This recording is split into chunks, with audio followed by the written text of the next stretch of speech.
Good morning, class 11th. We are doing our lesson number 2, that is rights in the Indian Constitution. In the last class, we have gone through article number 32, जिसे हम right to constitutional remedies कहते हैं. ये right basically बनाया गया था to protect, to guarantee the other rights of the Indian Constitution. Bhimrao Ambedkar ji ने इसे heart and soul of Indian constitution कहा था.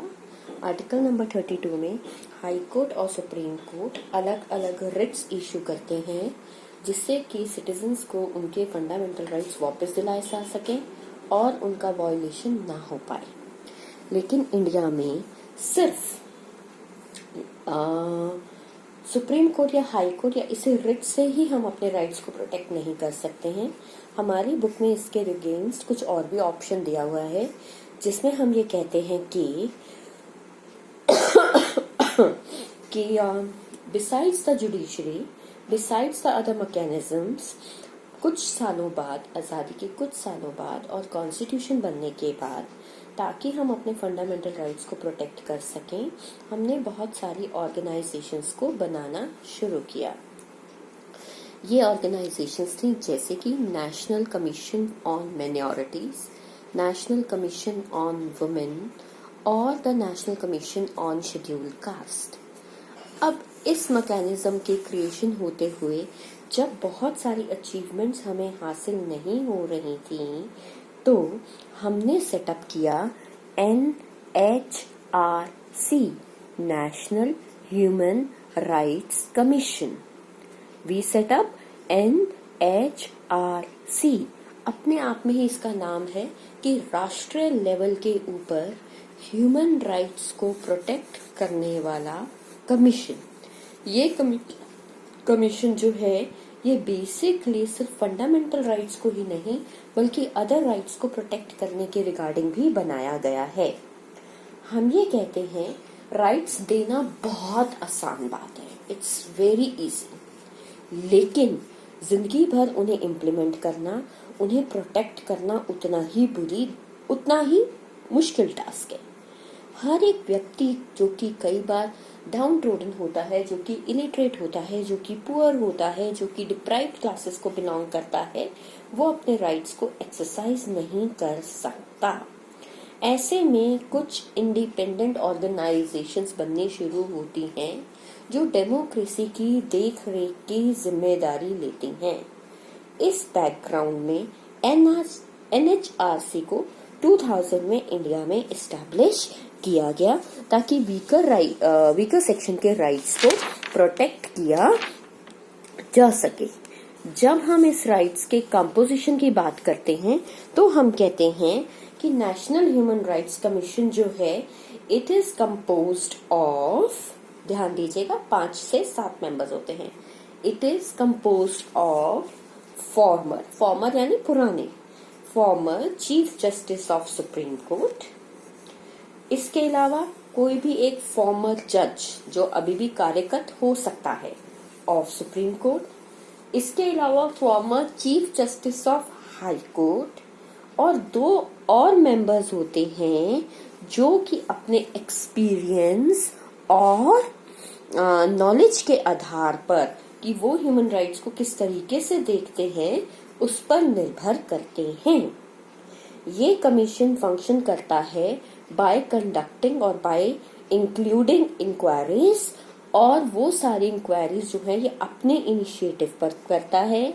ये इंक्वायरीज तब करता है जब इसको कोई पिटीशन देता है. पिटीशन से हमारा मतलब है रिक्वेस्ट करता है या कंप्लेंट करता है कि ह्यूमन राइट्स को वायलेट किया गया है. फॉर एग्जाम्पल, अगर कोई जेल में गया अपने किसी रिलेटिव को मिलने और वहां उसे पता चला कि बुरा व्यवहार होता है, या कई बार ये होता है कि कोई लोग जो होते हैं वो ह्यूमन राइट्स वाली एक्टिविटीज में इन्वॉल्व होते हैं, तो फिर ऐसा किया जाता है. ये कमीशन थोड़ी बहुत नहीं, थाउजेंड्स ऑफ कंप्लेंट्स जो है वो हेयर अप करता है, थाउजेंड्स ऑफ केसेस की इन्वेस्टिगेशन भी करता है, कई बार एविडेंसेस को कलेक्ट करने के लिए भी प्रमोशन की बात करता है. एग्जाम्पल मैंने यहाँ बुक में नोट्स में लिखा हुआ है या बोर्ड पे लिखा, गुजरात राइट्स या इन्वेस्टिगेशन जो पंजाब में हुई. गुजरात राइट से हमारा मतलब बेटा गदरा राइट्स होता है। जब एक ट्रेन में कुछ मुस्लिम्स जा रहे थे and they were basically burned up, they were basically killed in a factory and the rights emerged between Hindus and Muslims. So basically it conducted an inquiry whether the right to live and personal liberty was under violation or not. क्या धर्म के आधार पर ऐसा किया गया था या नहीं किया गया था, और उसकी एक रिपोर्ट जो है वो अपनी कोर्ट में सबमिट करता है। इसके अलावा इस कमीशन के पास कोई भी पावर नहीं है ये किसी को प्रोसिक्यूट कर सके। प्रोसिक्यूशन से हमारा मतलब है सजा दे सके। फर्क सिर्फ इतना है कि ये सिर्फ रिकमेंड कर सकता है गवर्नमेंट को या कोर्ट को कि अपनी प्रोसीडिंग्स को उस तरीके से कंडक्ट कर सको।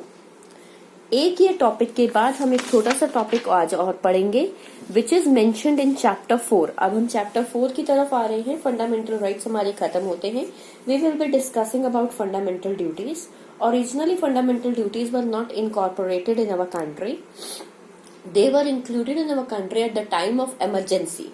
अब इमरजेंसी का टाइम जो था वो हमारा 1975 से लेकर 1976 दिसंबर तक हुआ था। इस समय इंदिरा गांधी गवर्नमेंट जो थी वो वर्किंग गवर्नमेंट थी, दो she has resign from the presidentship. तो ऐसे में स्ट्रेस जो है वो राइट्स को ना दे करके ड्यूटीज को दिया गया था कि नागरिकों को क्या क्या ड्यूटीज करनी चाहिए। ये बात अलग है कि फंडामेंटल राइट्स को फंडामेंटल ड्यूटीज को हमने अपने कॉन्स्टिट्यूशन में तो इंक्लूड किया है, but they are not enforced by the judicial structure. हम इन्हें जबरदस्ती नहीं कह सकते कि आप ये कह रहे हैं। ये सिर्फ कहता है कि अगर आप अपने राइट्स को एंजॉय करना चाहते हैं और आप नहीं चाहते कि उनका किसी भी हालात में वॉयलेट हो, तो ये बहुत ज्यादा जरूरी है कि आप उसके लिए सबसे पहले अपनी ड्यूटीज को फुल करें। हमारे कॉन्स्टिट्यूशन में ये 42nd अमेंडमेंट इन 1976 को इंक्लूड की गई थी। ये हमारे कॉन्स्टिट्यूशन में पार्ट 4A की तरीके से डाली गई हैं, और ये हमारे कॉन्स्टिट्यूशन में, यहाँ मैंने 15A रखा, ये 15A नहीं आएगा, ये 51A आएगा। I am not having pain. Article number 51A के अंतर्गत डाली गई हैं। ये ड्यूटीज आपको किसी भी अपने टेक्स्ट बुक के इंट्रोडक्टरी पैसेज पे मिल जाएंगे, स्पेसिफिकली इन जूनियर क्लासेस के लिए, लेकिन हम उस समय लर्न नहीं करते हैं। As usual they are 11 in number. मैं आपको इसके लिए एक बार रीड कर देती हूँ, लेकिन ओरिजिनली ये जो ड्यूटीज हैं इसमें से आप कोई भी 6 ड्यूटीज जो हैं वो याद करेंगे। ठीक है, ये ड्यूटीज जो हैं हमारी, I am checking out for a page.